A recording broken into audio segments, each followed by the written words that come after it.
우리는 지금 1년 중에 가장 아름다운 계절, 현란한 가을의 끝자락에 와 있습니다.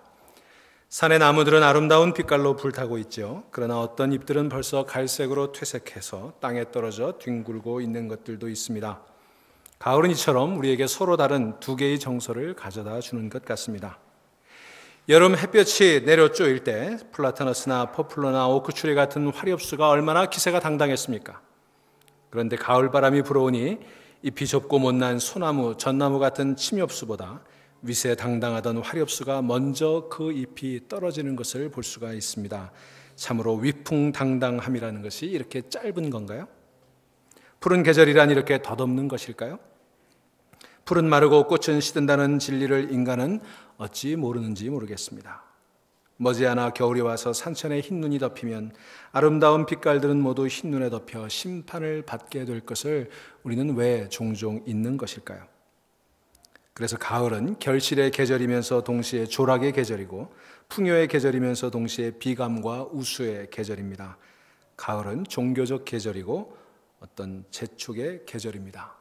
그래서 미국 사람들이나 시인들은 가을을 autumn이라고 하는 단어를 쓰지 않고 fall이라고 하는 단어를 씁니다. 그 이유는 떨어지는 계절이라고 하는 의미를 가지고 있기 때문입니다. 가을은 정말이지 쇠락의 계절입니다. 그래서 여러분, 가을 노래치고 쓸쓸하지 않은 게 없어요. 지난 수요일 날 10월 30일 날 여러분들은 이용이라고 하는 가수의 잊혀진 계절이라는 노래를 많이 들으셨을 것입니다. 저도 우리 교인 한 분이 카톡으로 그 노래를 보내주셔서 제가 들었어요. 1982년에 데뷔한 노래니까 30년 된 노래인데요.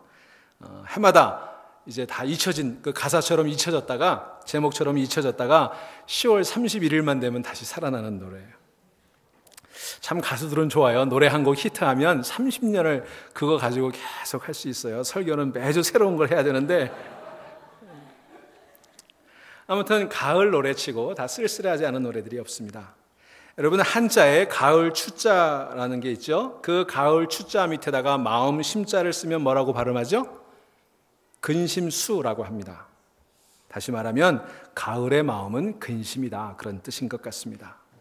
가을은 머지않아 우리에게 겨울이 닥칠 것이므로 겨울이 오기 전에 속히 결단하라는 어떤 재촉을 하고 있는 것처럼 느껴집니다. 우리가 사는 이 조지아 애틀란타는 좀 따뜻한 곳이긴 하지만 그래도 사계절이 있어서 참 좋아요.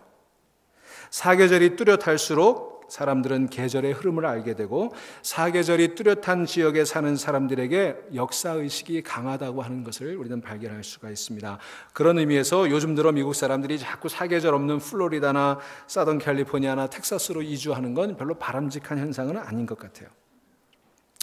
우리 인생에도 사계절이라는 게 있습니다. 인생의 겨울은 무활동 좌절의 계절이고 심판과 정죄와 죽음의 기간입니다. 그러므로 여러분, 인생의 겨울이 오기 전에 무엇인가 열매를 맺어야 한다고 독촉하는 듯한 이 계절의 소리를 들을 수 있게 되기를 바랍니다. 현명한 사람은 고칠 수 있는 것은 노력해서 고치고 고칠 수 없는 것은 받아들이는 지혜를 가진 사람입니다. 농부는 계절을 고치는 사람이 아니라 계절을 받아들이고 변화에 맞도록 씨를 뿌리고 거둬들이는 사람입니다. 그와 마찬가지로 우리네 인생도 인생의 계절을 받아들여야 합니다. 인생의 계절이 변화하는 거 우리 거부해서는 안 되는 거예요. 20대는 20대에 걸맞는 생각을 해야 하고 60대는 60대에 걸맞는 생각을 해야 합니다. 종종 이런 사람들을 볼 수 있어요. 나는 몸은 늙었지만 마음은 늘 청춘이야. 그렇게 얘기하는 사람 더러 보게 되는데요. 그것은 심리학적으로는 미성숙한 단계에 있는 것을 보여주는 거예요. 그거 좋은 거 아니에요, 여러분. 몸이 늙었는데 마음이 청춘인 것처럼 딱한 게 없는 거예요. 여러분, 그럴 필요 없어요. 여러분, 가끔 주변에 보면 계절을 모르고 피어나는 꽃이 있어요. 며칠 전에 제 대학 동창이 한국에서 이렇게 사진을 한 장 보내줬는데 운악산이라는 곳에 단풍 구경 갔더니 단풍 밑에 철쭉이 하나 폈더래요. 그래서 철진한 철쭉 사진을 이렇게 찍어서 보냈는데 참 처량하더라고요. 계절 모르고 핀 꽃은 그다지 아름답지 않습니다. 처량하게 보이는 법입니다. 사람도 그런 사람 더러 있지요. 사람도 계절 모르고 아주 가을에 꽃을 피우려는 남자들이 종종 있습니다. 여러분, 조심하셔야 돼요. 가을에 꽃피는 남자들 조심하셔야 돼요. 남자들은 철을 잘 모르고 그래서 철이 들지 않는 모양입니다. 자, 오늘 본문에 나타나는 바울, 그는 인생의 만추에 와 있습니다. 늦가을에 서 있습니다. 겨울의 길목에 서 있습니다. 이제 얼마 후면 그는 영원히 돌아오지 못할 불귀의 객이 되어 떨어지는 한입 낙엽처럼 순교하게 됩니다. 본문에 나타나는 바울은 인생의 종말을 직감하고 무언가 마지막을 준비하고 있는 것을 볼 수가 있습니다. 그는 지금 복음을 전파하다가 잡혀서 로마의 감옥에 갇혀 있습니다. 머지않아 사형 집행이 있게 되면 그는 이 세상을 떠나게 됩니다. 그래서 사랑하는 제자이고 영적으로 아들처럼 여겼던 디모데가 간절히 보고 싶어졌어요. 그래서 그에게 편지를 쓰고 있습니다. Come before winter. 겨울 전에 어서 오라 간절히 부르고 있습니다. 그는 기독교 최대의 전도자였습니다. 복음의 세계 복음을 실현한 최초의 인물이고 최대의 인물이었습니다. 그는 놀랄만한 정열로 당시의 전 세계라고 알려진 그 세계를 3번이나 순회하면서 선교를 했던 사람입니다. 그는 기독교의 이론을 정립한 사람입니다. 예수 해석의 1인자였습니다. 오늘 우리가 기독교의 가장 소중한 교리라고 여기는 것들이 사실은 그의 손에서 다 정돈되고 만들어진 것들입니다. 그가 만일 파도 높은 지중해를 건너 로마로 가지 않고 당시 카라반을 따라서 실크로드를 통해 동양으로 건너왔더라면 동서양의 역사가 바뀌었을는지도 모르는 것입니다. 그런데 위대한 태양의 낙조는 더욱 숙연하듯이 위대한 생명의 만추는 더욱 쓸쓸했던 것을 우리가 볼 수 있습니다. 감옥에 갇혀서 지금 편지를 쓰고 있는데요, 똑같은 옥중 서신이라도 5년 전쯤에 썼던 빌립보서를 보면 나는 아직 잡았다고 생각하지 않는다, 나는 이루었다고 생각하지도 않는다, 뒤의 것을 잊어버리고 앞에 있는 것을 잡으려고 표대를 향해 달려가노라, 이렇게 하면서 아주 젊은 기계와 포부를 피력한 바가 있습니다. 그런데 불과 5년 지난 지금 그는 완전히 모든 것들을 다 내려놓고 죽음을 준비하고 있습니다.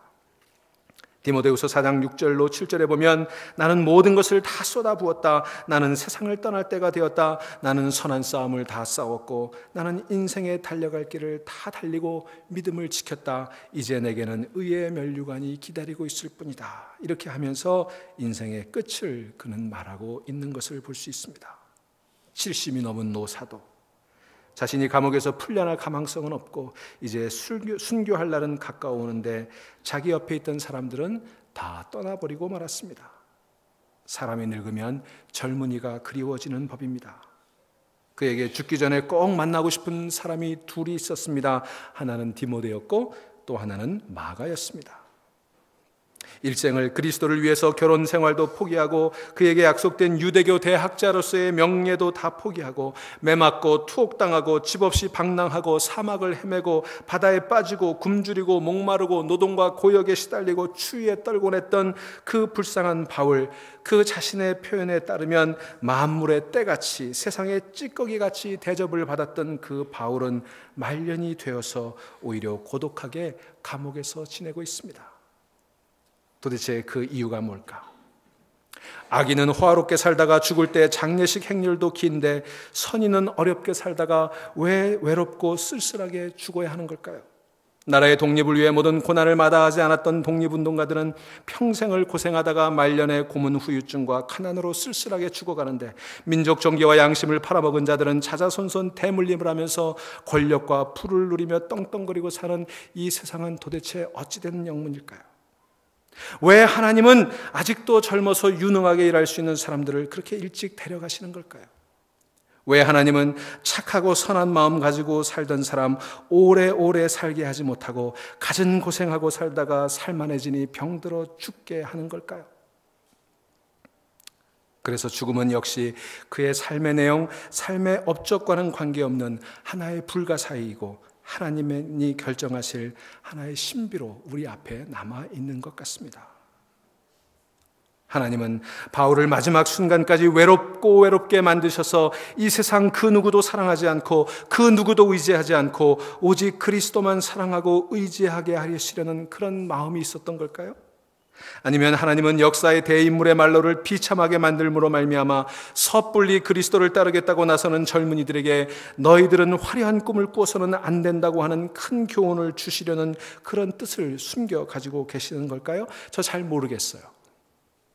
그런데 아무튼 바울은 사형 집행이 가까워 오는데 사람들은 다 자기를 떠나고 없어서 외로움에 울고 있습니다. 첫 번 재판은 변호하는 사람도 없고 응원하는 사람도 없어서 그냥 외롭게 재판을 받고 불리한 사형 선고를 받을 수밖에 없었습니다. 그래서 바울은 이제 자기의 죽음을 직감하고 디모데야, 겨울이 오기 전에 어서 오라, come before winter, 애절한 마음으로 그에게 마지막 편지를 쓰고 있는 것입니다. 바울은 디모데를 키워낸 사람이었습니다. 그 둘은 그래서 사제지간이며 의로 맺은 부자지간 같은 사이였습니다. 디모데는 바울을 지독히 따르고 충성스럽게 받아들였습니다. 로마에 가면 바울 성당이 있는데 그 바울 성당에 바울의 시신이 안치되어 있다고 그러고 그 바울 시신 밑에 디모데의 시신이 있다고 그래요. 그만큼 그는 바울을 충성스럽게 따랐던 사람이에요. 디모데가 그의 스승인 바울을 얼마나 존경했는가는 그도 스승처럼 일생을 전도자로 지낸 것이나 일생을 독신으로 지낸 것이나 삶의 끝에 순교를 한 것이나 모두 다 그 스승의 삶의 스타일을 본뜨려고 한 것임에서 충분히 우리가 엿볼 수가 있는 것입니다. 데살로니가 전후서, 고린도 후서, 빌립보서, 골로새서 등 여러 서신의 첫머리 인사 말씀에 바울은 자신의 이름 옆에 디모데의 이름을 꼭 소개하고 있습니다. 예를 들면 그리스도의 종된 나 바울과 디모데는 에베소에 있는 교회의 문안 한원이 이런 식으로 디모데의 이름을 꼭 자기 옆에 소개하고 있어요. 여러분이 편지를 쓸 때 여러분 편지 자기 이름 옆에 나란히 이름을 쓸 수 있는 복음의 동지를 가질 수 있다면 얼마나 행복하겠습니까? 그런 동지를 가질 수 있게 되기를 주의 이름으로 축원합니다. 과거를 회상해 보면 루스드라에서 유대인의 돌에 맞아 거의 죽게 되어 시궁창에 버려져 있을 때 그 바울을 구해준 것이 바로 디모데였습니다. 피투성이가 된 사도를 집에 모시고 가서 싸매주고 보살피며 쾌유할 때까지 먹여주고 정성껏 돌봐준 사람이 바로 디모데였습니다. 그때부터 두 사람은 아주 가까워졌고 의로 맺은 영적인 부자지간이 되었습니다. 오늘 본문 편지 내용에 보면 그래서 디모데를 향해 내가 겨울이 오기 전에 빨리 오라 간절히 호소합니다. 그러면서 로마로 올 때 그냥 오지 말고 드로아라고 하는 곳에 들러서 가보라고 하는 사람의 집에 있는 두 가지 맡겨놓은 물품을 가져오라고 부탁을 하고 있습니다. 하나는 겉옷이라고 표현된 외투이고 또 하나는 양피지에 적힌 책을 가지고 오라고 했습니다. 아마도 로마의 감옥은 가을이 깊어가면서 아침 저녁으로 무척 추웠던 것 같습니다. 바울은 노인이 되어서 손발이 무척 시리고 추웠을 것입니다. 그래서 외투 생각이 굴뚝같이 났을 것입니다. 혹시 여러분 문구멍으로 황소바람 들어온다 그런 속담 들어보셨어요? 잘 못 들어보셨어요? 네. 무슨 얘기냐면 나이 들면 춥고 시리고 아프다는 그런 뜻이에요. 황소바람이 문구멍으로 들어올 정도로 그렇게 찬바람이 와서 손발이 무릎이 시리다는 것입니다. 그래서 그는 외투 생각이 굴뚝같이 났던 거예요. 자, 책을 가져오라고 했는데 무슨 책일까요? 양피지에 쓴 책인데 어쩌면 그가 평생 애독하던 성경책일 수도 있겠고 아니면 그가 일생을 전도하면서 썼던 선교 일지였을는지도 모릅니다. 무엇인지는 모르겠지만 그러나 죽기 전에 다시 꼭 읽어보고 싶은 그에게는 너무도 소중한 손때 묻은 책이었음에 틀림이 없습니다. 그런데 여러분 무엇보다도 죽음의 자리를 맞이하는 그에게 가장 그리웠던 것은 책도 아니고 외투도 아니고 돈도 아니었습니다. 그가 그렇게 간절히 그리워했던 것은 바로 사랑하는 사람이었어요. 여러분 이 세상에 사람 그리운 것보다 더 견디기 어려운 일이 또 어디에 있겠습니까? 사실 바울은 젊어서 바사모라는 게 있었어요. 바울을 사랑하는 모임. 말하자면 오빠 부대가 있었던 거예요. 그래서 성경에 보면 자기를 천사처럼 대접해 준 사람들에 대해서 감사를 표현하기도 하고 자기의 살이라도 베어서 대접할 것처럼 그렇게 자기를 살뜰하게 존경한 사람들에 대해서 감사를 표현하고 있어요. 그런 사람들이 바울이 맹렬하게 활동할 젊은 시절에 있었어요. 바사모가 있었어요. 그런데 이제 늙고 감옥에 갇힌 영어의 몸이 되고 나니 젊은 사람들이 다 떠나버리고 말았습니다. 바사모가 해체돼 버리고 말았어요. 본문 10절에 보니까 그런 심정을 이렇게 기록하고 있습니다. 데마는 이 세상을 사랑하여 나를 버리고 데살로니가로 갔고, 그레스게는 갈라디아로 갔고, 디도는 달마디아로 갔고, 두기고는 에베소로 보냈다. 다만 누가만 내 곁에 있다. 여러분, 사람이 떠나는 것처럼 외로운 게 없는 거예요. 배신의 아픔처럼 그런 아픔이 없는 거예요. 잊혀진 계절 노래 가사처럼 뜬모를 이야기만 남긴 채 우리가 헤어질 때 그 아픔이 너무도 아린 거예요. 자, 다 떠나버렸어요. 그런데 딱 한 사람, 그의 곁을 지키고 있는 사람이 있었습니다. 누가라고 하는 사람이었습니다. 누가가 누굴까요? 그 고마운 누가, 바울을 한 번도 떠나지 않고 그 곁을 지켰던 의사였던 누가였습니다. 골로새서 4장 4절에 보면 나의 사랑하는 의사 누가라고 하는 표현을 바울이 쓴 것으로 보면 참으로 그는 바울에게 너무도 신실한 친구였던 것 같습니다. 여러분, 그런 친구가 있으세요? 그가 의사였으니 개업을 했다면 돈방석에 올라앉을 기회도 있었겠지만 그는 그 모든 것들을 다 버리고 병약한 바울을 쫓아다니며 그를 돌보고 그와 함께 전도자의 길을 걸었습니다. 그 누가가 바로 누가복음을 쓴 누가이고 사도행전의 대부분을 썼던 친절한 의사, 늘 바울 곁을 지켜준 누가였던 것입니다. 바울이 바울 된 것은 누가의 덕분이었어요. 자, 또 편지에 보니까 마가를 데리고 오라 그렇게 했습니다. 이 마가가 누굴까? 이 마가는 성경에 마가복음을 쓴 마가라고 알려져 있습니다. 그는 예루살렘의 부자 마리아의 아들이었어요. 그의 집에는 120명쯤 들어갈 수 있는 큰 다락방이 있었어요. 여러분, 성경의 다락방 그러니까 우리 옛날 한국의 부엌 위에 있는 다락방 생각하시는데 그런 다락방이 아니었어요. 그는 큰 저택을 가지고 있었습니다. 그 집에 120명씩 모일 수 있었어요. 그래서 그 집에 예수님이 승천하신 후에 성도들이 불안하기도 하고 두렵기도 해서 같이 모여 기도하다가 오순절 성령 강림절이 일어난 사건 여러분 기억하시죠? 바로 그 부잣집 그 아들 마가였습니다. 그의 마음속에 젊어서 복음에 대한 열정이 있었습니다. 그래서 바울이 전도여행을 떠날 때 그를 따라 나섰던 것입니다. 가슴속에 복음을 위해 살겠다는 열정이 있었는데 막상 전도 여정을 떠나고 보니 여간 고생스러운 게 아니었습니다. 춥고 배고픈 것도 견디기가 힘들었지만 가는 곳마다 유대주의자들이 죽이려고 하니까 밤에 자다가도 도망쳐야 하고 낭떠러지에서 뛰어내리기도 하면서 지내는 그 시간들을 이 부잣집 아들이 견디기가 어려웠어요. 그래서 부잣집 기공자가 그 어려움을 견디다 못해 바울에게는 미안하니까 말도 못하고 밤에 몰래 도망쳐서 집으로 가버렸습니다. 성경에는 기록되어 있지 않지만 전설에 의하면 집에 돌아간 그 마가를 어머니 마리아가 된통 꾸지람을 했다고 그렇게 알려져 있습니다. 야 이놈아, 네가 그러고도 전도자라고 할 수 있어? 그것도 못 견디면서 어떻게 복음을 전하려는 사도가 된단 말이냐?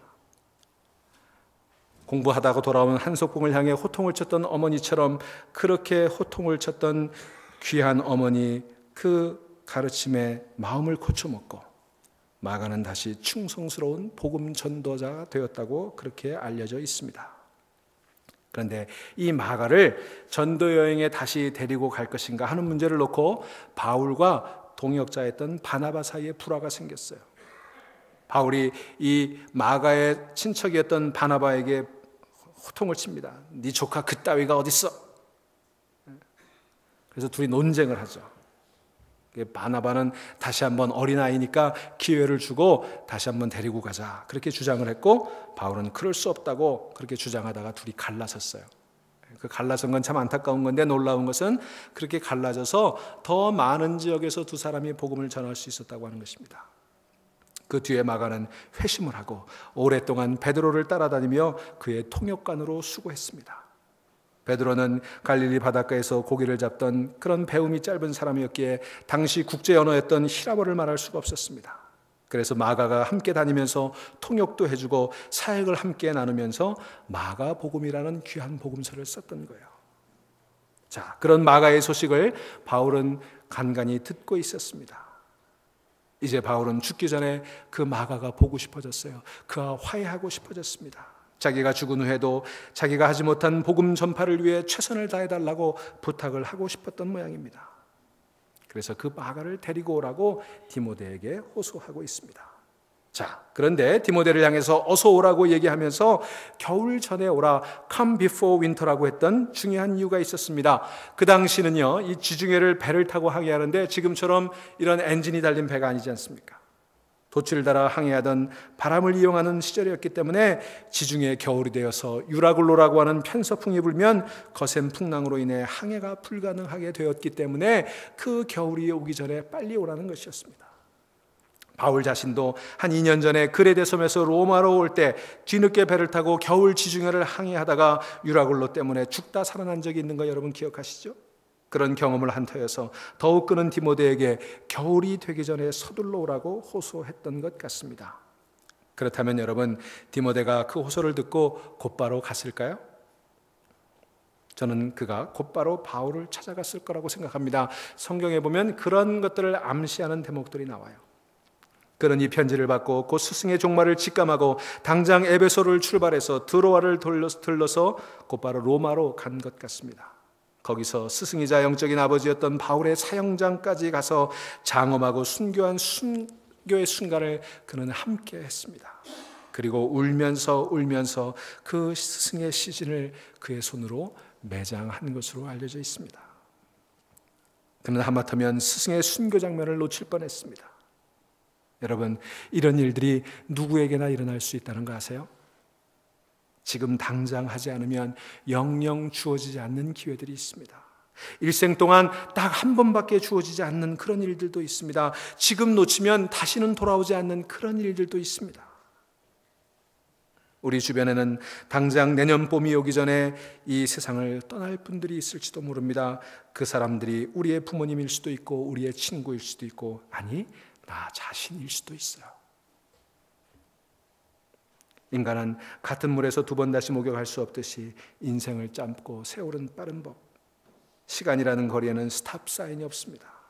물통에 물이나 쌀통에 쌀은 퍼내야만 없어지지만 시간은 우리가 쓰지 않아도 자연적으로 소모되어 버리고 마는 것입니다.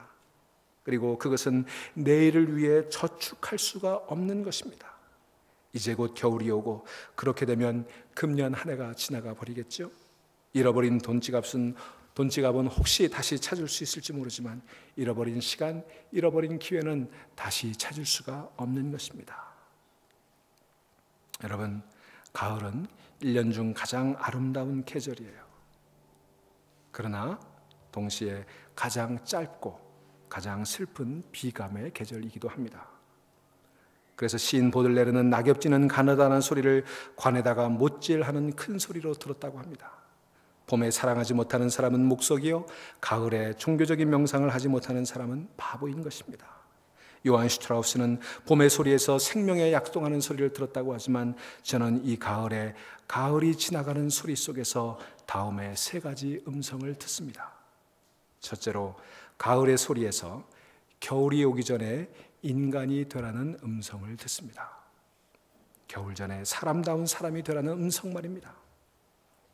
가을은 장식했던 잎들을 다 벗어던지고 정직하고 적나라한 모습으로 환원하는 계절입니다. 우리도 우리를 위장하고 있던 모든 장식, 위선을 벗어던지고 있는 모습 그대로의 진실한 모습으로 돌아가야 될 줄로 믿습니다. 현명한 나무는 가을에 새순을 돋게 하지 않습니다. 새순을 돋게 하는 것은 봄이지 가을이 아니기 때문입니다. 인생의 큰 지혜라고 하는 건 여러분, 그러기에 시편 90편의 말씀처럼 우리의 남은 날을 계수할 수 있는 그런 지혜인 것입니다. 그런 면에서 가을은 우리에게 인생의 한계를 가르쳐 주는 것입니다. 가을은 우리가 가지고 있는 재물의 한계를 가르쳐 줍니다. 가을은 우리가 누리고 있는 권력의 한계를, 지식과 두뇌의 한계를, 명성의 한계를, 더 나아가서 우리의 욕심의 한계까지를 우리에게 가르쳐 줍니다. 여러분, 그러므로 우리는 이 한계를 깨달아 알아야 되는 거예요. 여러분들이 여러 가지를 가지고 있지만 여러분들이 가지고 있는 것 가운데 가장 적게 가지고 있는 게 뭔지 아세요? 바로 시간이에요. 그래서 우리 속담에 이런 말이 있지 않습니까? 남의 돈은 떼어먹고 살 수 있어도 나이 먹고는 못 살겠더라. 그런 거예요. 시간은 그렇게 흘러가는 거예요. 그러니 여러분, 인생은 풀과 같고 그 영화는 그 풀의 꽃과 같다고 하는 이사야 선지자의 말씀을 연상할 때가 바로 이때인 것입니다. 우리가 시답지 않은 일, 시시한 일에 매달려서 아웅다웅 혈안이 되어 있을 때 가을은 호련히 우리 곁에 다가와서 우리가 지금 추구하고 있는 혈안이 되어 있는 그 일들이 다 별거 아니다, 시시한 것이다, 임시적이고 잠정적인 것이라고 하는 것을 일깨워줄 때 여러분 깨달아 아셔야 되는 거예요. 그래서 가을은 심판의 뜻을 가지고 있는 거예요. 여러분, 그렇게 시답지 않은 일에 여러분들의 정열을 바치지 마세요. 그 일 때문에 그렇게 아둥바둥하지 마세요. 지금은 무엇보다도 성숙한 해안을 가질 때인 것입니다. 누구나 병들 수 있고, 누구나 그 자리를 물러설 수도 있고, 누구나 늙을 수도 있고, 누구나 죽을 수도 있는 것입니다. 그러기에 누구나 건강이 주어졌을 때 하나님께 감사해야 되는 것이고, 누구나 직장과 일거리가 있을 때 충성을 다해 일해야 되는 것입니다. 누구나 다 부부가 함께 사는 하루하루를 감사하고 더 사랑해야 되는 거예요. 언젠가 부부가 함께 할 수 있는 시간이 불현듯 우리에게 찾아올 수가 있는 것입니다. 여기 이 자리에 앉아있는 청년 여러분, 여러분이 인간이라고 하는 가지는 연할 때 그 방향을 틀어서 바로 잡아야지, 다 굳어지고 나면 그 가지를 바로 잡으려고 힘을 쓸 때 뚝 하고 부러지는 법입니다. 바로 지금이 돌이킬 때요, 바로 지금이 이상적인 틀에 부어서 인생을 아름답게 주조할 때인 것입니다. 내일부터 새 사람이 되겠다고 미루어 말하지 마십시오. 내일은 우리 손에 달린 것이 아니올시다. 그래서 잠언 27장 1절은 말합니다. 너는 내일 일을 자랑하지 말라. 하루 동안에 무슨 일이 일어날지 내가 알 수 없음이니라 그랬습니다. 내일은 하나님의 영역입니다. 새 사람이 될 수 있는 기회는 언제까지나 반복해서 찾아오는 것은 아닙니다. 그래서 이사야서 55장 6절은 노래합니다. 너희는 만날 만할 때에 여호와를 찾으라. 가까이 계실 때 그를 부르라. 그렇게 말씀하고 있는 거예요. 지금이 여호와를 만날 만한 때이고 그분을 찾을 때인 줄로 믿으시기를 바랍니다. 두 번째로, 가을의 소리에서 두 번째 듣는 음성은 겨울이 찾아오기 전에 찾아가 보라는 그런 음성입니다. 여러분, 오랫동안 찾아가 뵙지 못한 부모님들을 겨울이 오기 전에 찾아가 뵙시다. 산다는 게 뭔지, 사는 일에 쫓겨서 부모님이나 스승이나 큰 은혜를 입은 사람에게 전화 한 통 죄송해서 하지 못하고 지낼 때가 많잖아요. 해야지 찾아가야지 그러다가는 미안해서 이제는 전화 한 통 못하는 거예요. 그러니 여러분, 이 가을에 겨울이 오기 전에 멀리 있는 사랑하는 사람들에게 이메일 말고 손으로 정성껏 쓴 편지 한 통 써보내면 어떨까요? 오늘 예배 끝나고 나가시다가 고운 단풍 하나, 좀 올드 패션이긴 하지만 단풍잎 하나 만들어서 그 편지에 끼워 보내면 어떨까요? 가을엔 편지를 하겠어요? 노래는 불렀지만 정작 편지를 해보지 않지 않았습니까? 사랑하는 여러분, 이 계절에 사랑하는 사람에게 찾아가 보기도 하고 정말 진정이 담긴 편지 한번 써볼 수 있기를 주의 이름으로 축원합니다. 또 이 가을에 어려운 우리의 이웃들을 한번 찾아가 보면 어떨까요?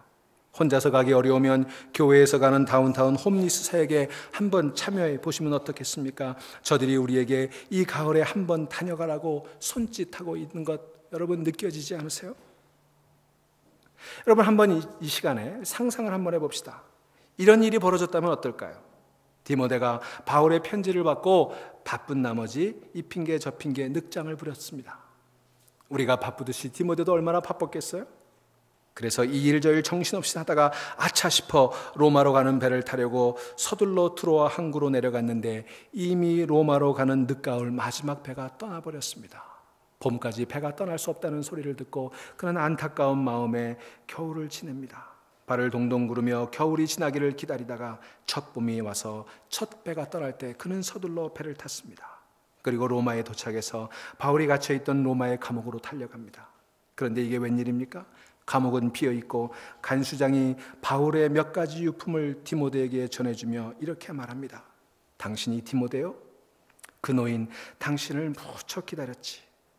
그 양반 눈이 나빠서 내가 식사를 가지고 갈 때마다 거기 걸어오는 것이 디모데냐? 거기 발자국 소리가 내 사랑하는 아들 디모데의 발자국이냐? 그렇게 매번 묻다가 지난 겨울에 죽임을 당했어. 그렇게 기다렸는데 지금에서야 오다니 참으로 야속한 양반이구려. 마지막으로 이런 말을 합디다. 역사는 조상을 위한 역사가 아니라 후손을 위한 역사라고. 젊은 세대를 위한 역사라고. 그러니 앞으로 선교 2세를 교회를 부탁한다고. 그리고 마지막 말을 토하고는 세상을 떠났다오. 당신에게 이렇게 전해주라고 합디다. 천국에서 꼭 다시 만나자고.